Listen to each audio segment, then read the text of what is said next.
let's go into this coaching carousel. And let's just start with the one. Obviously, you just come off the Super Bowl and you Mhm. lose Kellen Moore to the Saints as a head coach. I'm surprised that he was as sought after as he was. And I think it makes a ton of sense for him to go and take this job because I think Brady said this. He was like, how many teams are really, how many more opportunities is he going to have as a head coach, like right in this, like maybe like 3-year window, maybe in a little bit longer? I don't know. I think we should grade all of these. I give this grade like a D. Like I just don't think that this is a good hire at all. I I mean, I think that he's had opportunities to be a head coach for this is his third year where he's had head coaching opportunities, it seems like. It seems like he had one when he left Dallas. It seemed like he was interviewing for other head coaching jobs um in Los Angeles and then now. I mean, I don't know. We'll see how this pans out. I just don't love he has a lot stacked against him in New Orleans with with the roster construction, the quarterback issue, the cap issues. I don't Everything. really see this going well. I think Mm-mm. he's a good offensive coordinator, but I just think that you step into a situation as a head coach with this many things to figure out. It's just I just don't see this going well. I don't even think I've ever heard him like speak before. Like all jokes aside. He's Have you? I think he does not speak a ton. That's what I mean. He's not like he does some of the Eagles press conferences, but like not really.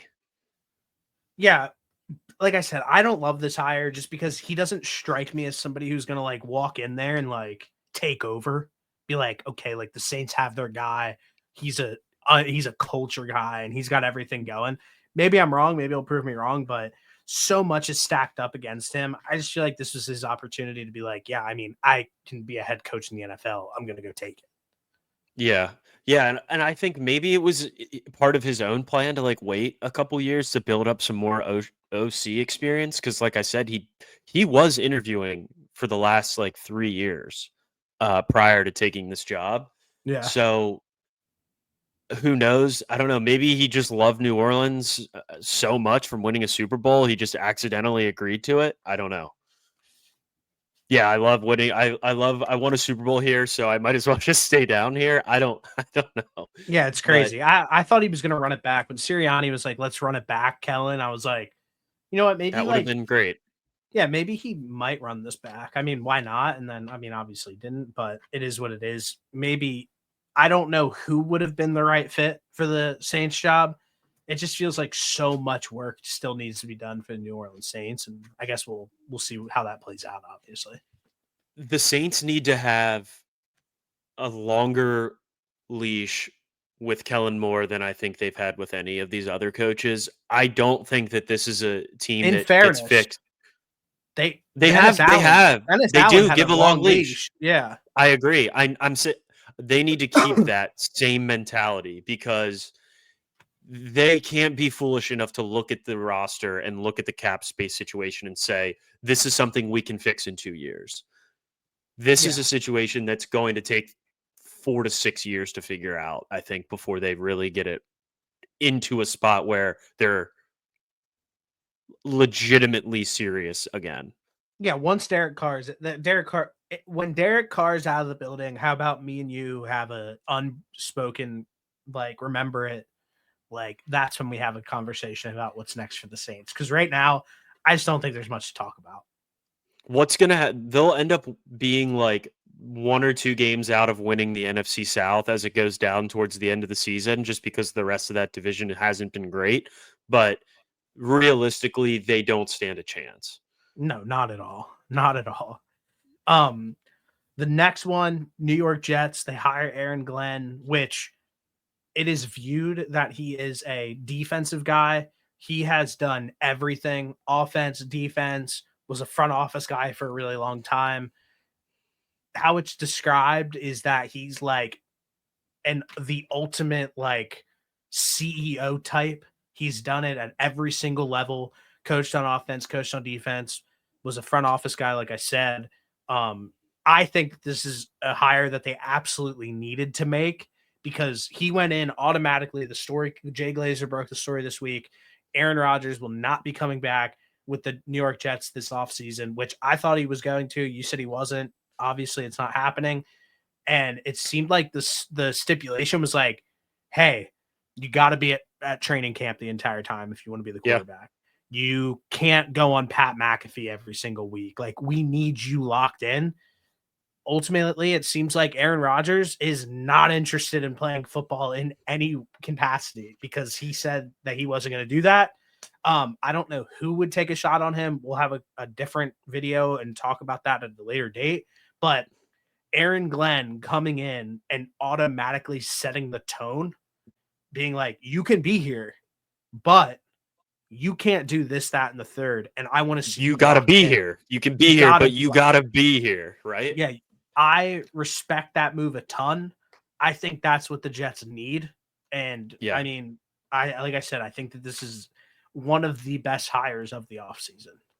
Yeah, I think that this puts them at a B plus. I think that they needed an adult in the room because we were all over Aaron Rodgers last year, and he basically did whatever he wanted. It seemed like he was the one coaching that team, and it was just an absolute mess throughout that entire year. And I saw there was this stupid comparison going around of like his stats next to like Lamar Jackson or something like that, and it was only passing yards. I was like, this is the most deceiving stat comparison of all time, because if you actually watched the Jets games, you would know that he didn't nearly play as well as some of those stats convey. And also, Lamar Jackson is the best dual threat, one of the best quarterbacks, if not the best in the NFL. So, like, taking away 1,000 rushing yards from that guy, obviously I'm over exaggerating, but taking away half of that guy's game is just not even fair. But yeah, back to the Aaron Glenn thing. I think that them getting him is them getting an adult in the room, them getting a guy that is a culture setter, them getting a guy that is a legitimate shot, I think, at turning this franchise around. And I think if you are a Jets player, you're at least based off of what we've seen, I think you got to be really excited about this hire. He basically strung together a defense out of what, dental floss and tape for the Yeah, Lions at the end of the season last year, and they looked about as good as they could have been. So I think that he's proven that he can do it at a coaching level, at least on the defensive side of the ball. And he was drafted by the Jets, so like that's kind of cool too. definitely cool. And he was obviously a very successful player. He's been successful his entire career, and I'm excited to see how that plays out for him, honestly. So the next team that we have here on the list is the New England Patriots hire Mike Vrabel. I think you feel differently about this. I think I think the Patriots won the offseason already so far. They don't have to do anything else. I know that they're going to do the right thing moving forward. I think that this is like an A plus hire for the New England Patriots to get Mike Vrabel in the building. This is the guy who should have been the coach last year. Crafts wrote their wrongs, got rid of Gerard Mayo after a rocky start to his career, and got in Mike Vrabel, who should have been the coach the entire time. So shout out to the Patriots. Yeah, I think I feel a little bit differently than you on this one. I think Vrabel is a good head coach, but do I think he's the right head coach to develop Drake May? No. Um, I think he is the CEO type of head coach, like with Sirianni and with Dan Campbell. And I do think he will change the culture in New England. With that being said, do I think he will win a Super Bowl as the Patriots head coach? No, I do not. Unless Drake May somehow takes some absurd, like goes on this side excursion and just develops into the best quarterback of all time, I do not think that Mike Vrabel will win a Super Bowl as the head coach of the New England Patriots. Yeah, I mean, there's not a ton of Super Bowls that go around, obviously. to be had. Do I think that he is the right guy to develop Drake May? No, because that's not his job, but he's good at getting people in the building who can do that. And I think that what he did by bringing in Josh McDaniels, which is met by a ton of hate for absolutely no reason. There are not many coordinators in the game who have 6 Super Bowl rings. People like Spagnuolo, who is revered and applauded for his work as a defensive coordinator, was never a good head coach. And I think that Josh McDaniels is not a good head coach. And that comment that I just made is going to be met by, well, he had the greatest quarterback of all time in Tom Brady. Tom Brady's development from year 1 to year 20, the entire tenure, pretty much in New England, was also met by having Josh McDaniels by his side as well, developing him through that, putting out really great offenses. And I think having somebody in the room with Drake May, with the amount of pedigree that Josh McDaniels brings to the table, and somebody who controls and commands a room the way that Mike Vrabel does, I think it's a match made in heaven. I really do. I think that it's important that he was alongside of Brady for all those Super Bowls. I think he did get carried, but that doesn't go without saying that he did play an important part. Otherwise, he probably wouldn't have been there for as long as he did. It got him I'm 2 head skeptical. coaching jobs. It got I'm him 2 head coaching skeptical. jobs. All I will say is I'm skeptical of this coaching staff in New England. I don't think they will live up to the potential is all that I will leave it at. Yeah, I think that Because Drake I think May looked Drake May really can good. be fucking awesome. I think he can Yeah, be fucking awesome, and I don't know if this is the coaching staff that will get him to be fucking awesome. I think But we'll Dra- see. I I think having Drake May looking the way he did last year with nobody on the coaching staff really spoke measures, and having a coaching staff with the amount of pedigree and winning and championships that they bring to the table is invaluable and will not be found anywhere else in the NFL other than Kansas City. And I think that that matters at a point. And I think that this is Mike Vrabel's opportunity to go into a situation and be extremely successful for a really long time. I absolutely love this hire.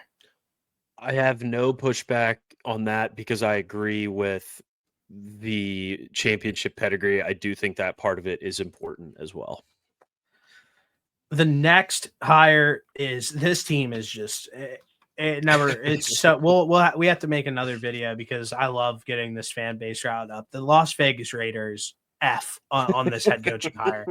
I don't care as much as it was as I celebrated what New England did with bringing Mike Vrabel in and the championship pedigree and everything like that is the same reason is on the other side of the spectrum is a way to like laugh at the fact that they did it with bringing in the oldest head coach in the NFL, 74-year-old Pete Carroll.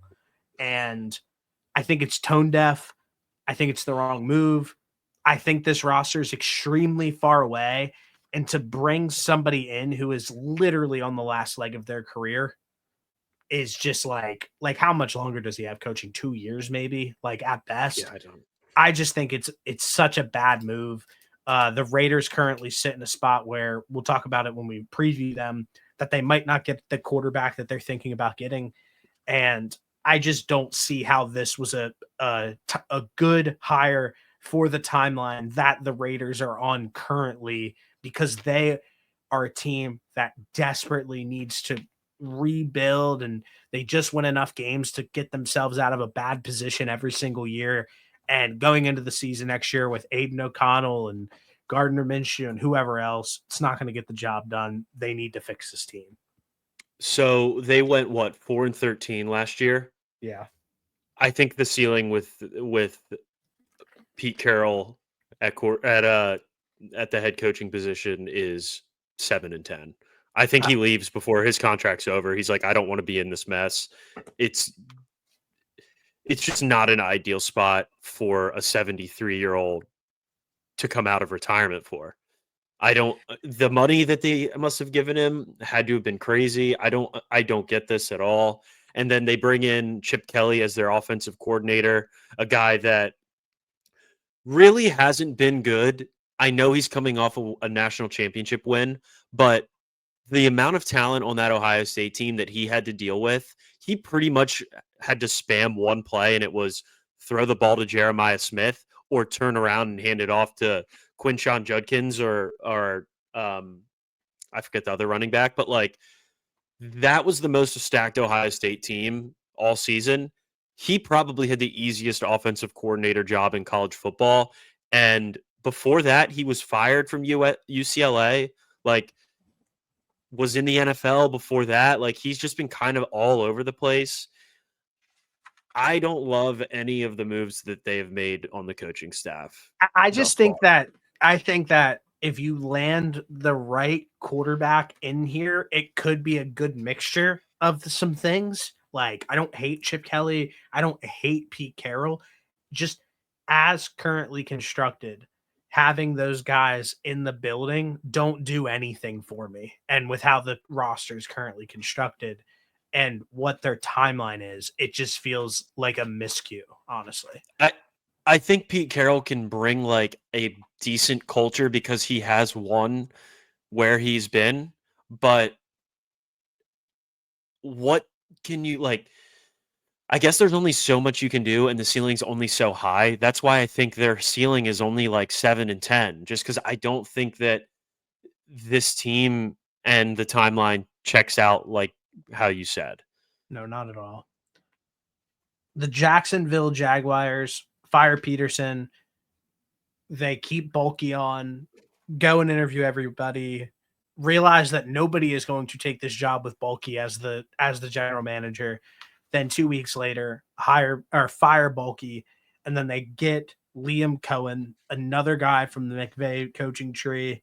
Um, he was a 2018 positions coach for the Rams, then went to Kentucky to be the OC, left for the Rams again, back with Kentucky to be the the head coach, and then left to be the Bucks offensive coordinator. I have absolutely no idea if the Jacksonville Jaguars are cooking or they have absolutely fucked up again miserably. What I will say is I will legitimately never give up on Trevor Lawrence ever. Correct. I give this a C because I'm right there with you. I think that Liam Cohen did a phenomenal job with the Bucks offense and getting Baker Mayfield to a spot where I think he's a top 7 quarterback in the NFL. Um, I think that's how good he looked while Liam Cohen was the OC. The red flag obviously is Rams, Kentucky, Bucks, somewhere new, all within 6 years. Like So you want to that, that's what you want though. You want to keep moving up the ladder. but you went back and forth for 4 years. Yeah, but you kept Is my moving point. up. He kept moving up though. Like He it's not went like he was from taking step backs. the what was the Rams, Kentucky jump? He was a like positions coach for the Rams. Then he went to Kentucky to be the OC. He went back to the Rams again to be the offensive coordinator and passing game coordinator. Then he went back to Kentucky to be the head coach. Then he went and then he Okay, went. see, I thought the head coach for Kentucky was I'm drawing a blank on his name. His brother is a coach too, but He I thought was he the was first time around. It was the first time around. okay. That's fair then if he's taken a step up every time. But yeah, I still have to leave this as a C. I also won't give up on Trevor Lawrence. I do Ever. think that Liam Cohen is a good offensive coordinator, Yeah. and I'll never give up on T Law. I think you kind of have to be a little bit excited if you're Trevor Lawrence. Like, although the video of him in the press conference was all time, Duval. Yeah, that was Uh, terrible. I think Made me that was hilarious. uncomfortable. I think that was hilarious. But then they did put out another video of him like actually seeming pretty cool with the Yeah, he seems players. like the man. Yeah. I liked that, but Real again, quick, I won't give up on Trevor Lawrence, and I real think Liam quick. Cohen's a good OC. Liam Cohen, UMass football. He was a quarterback there. All these UMass guys are in the league. It's crazy. Spencer Whipple is now in Jacksonville as well. So shout out UMass. They have quite the coaching tree in the NFL right now. They have a sneaky front office tree too. Yeah, they do. Yeah, they Very do. sneaky. But yeah, I'm leaving this as a C just because I don't know. There's too much there's too many things that I'm unsure about. I just don't love the front office of the Jags, but I guess they did make the right decision getting rid of Balky because they realized nobody wanted to take the head coaching job there, and that was, I guess, a step in the right direction for them. I'm right with you.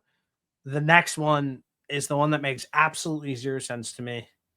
The Dallas Cowboys move on from Mike McCarthy, who was 84-49 in 5 seasons with the team.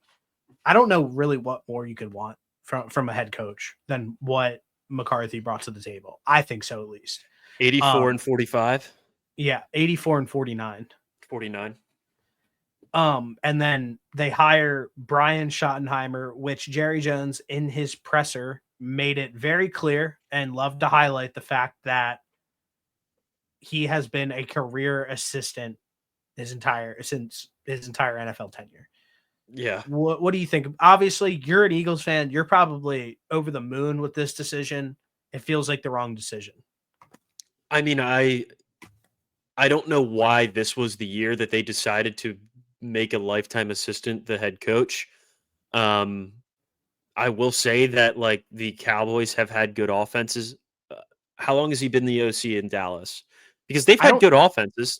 I don't think he was an OC. I think he was. He was an OC this last year at the very least. Let me check. Keep going. Regardless, wait. He was offensive coordinator 2023.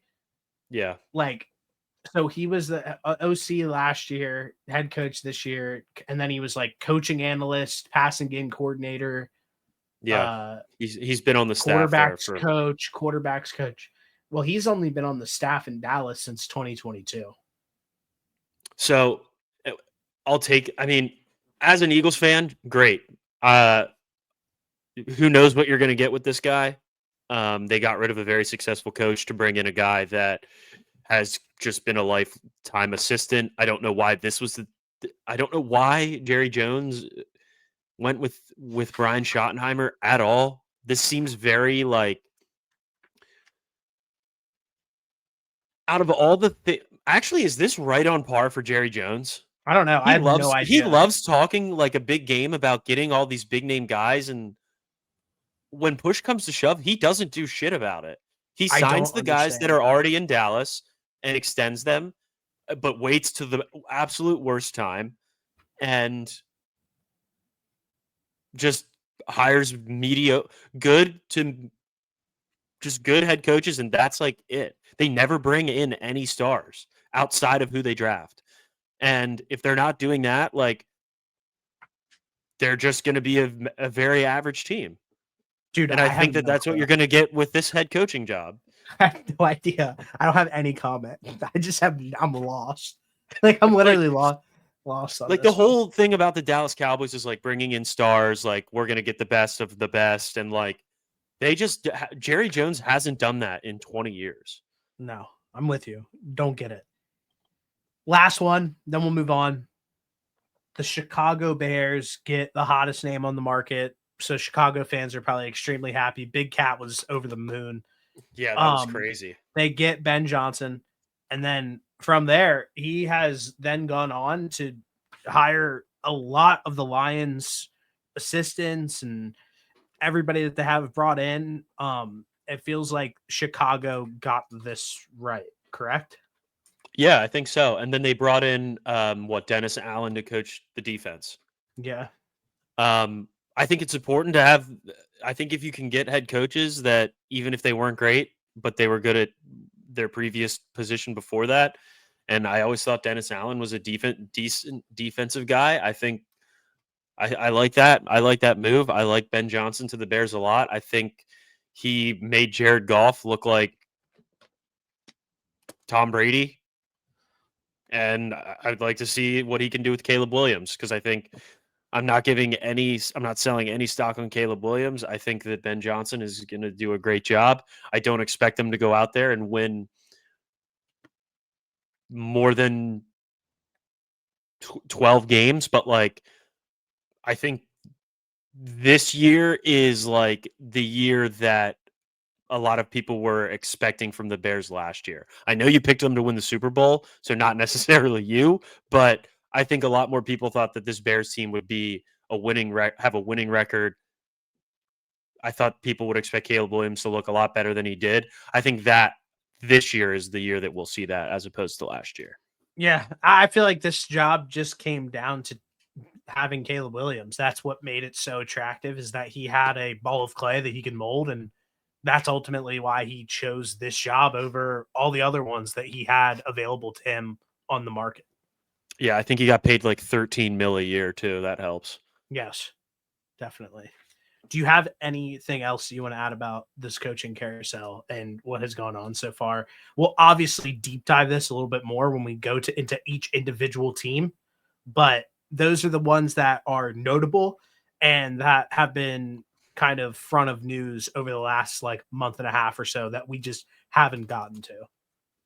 Do you think there's any coaches that were not fired that should have been fired?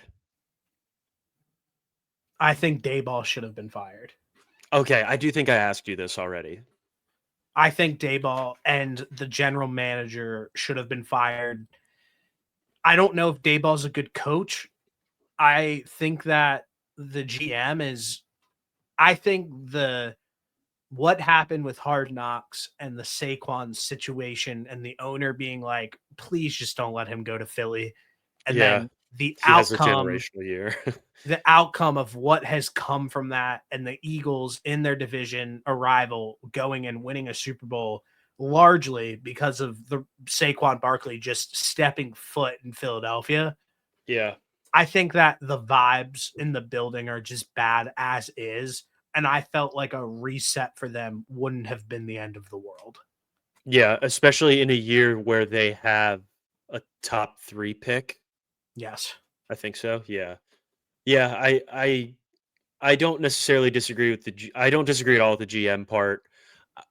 I'm still like unsure about Dayball too, because like I feel as if you can lead a team with Daniel Jones to the playoffs like he did, that team last year was just god awful, Awful. and there was nothing that he could have done. And he's kind of known for like what Dayball's known for is like, oh, he fixed Josh Allen and Josh Allen this, Josh Allen that.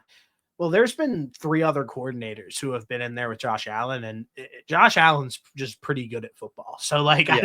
Yeah. I don't know if it was like a coordinator thing per se, other than just like Josh Allen just is like a wizard, and I think that's really what it comes down to.